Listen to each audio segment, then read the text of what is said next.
আরে বন্ধুরা দাঁড়াও, রেসিপিটা না দেখেই চলে যাচ্ছ, খুব মিস করবে কিন্তু।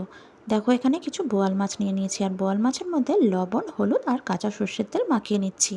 মাখিয়ে ম্যারিনেশন করে বা ম্যারিনেট করে আমি কিছুক্ষণ রেখে দিচ্ছি।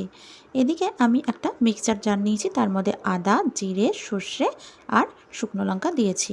আর দিয়েছি একটু জল দিয়ে একটা ভালো পেস্ট তৈরি করে ওই ম্যারিনেট করা মাছের মধ্যে একটু কাঁচা সর্ষের তেল আর সামান্য একটু লবণ দিয়ে ভালো করে মাখিয়ে নিচ্ছি।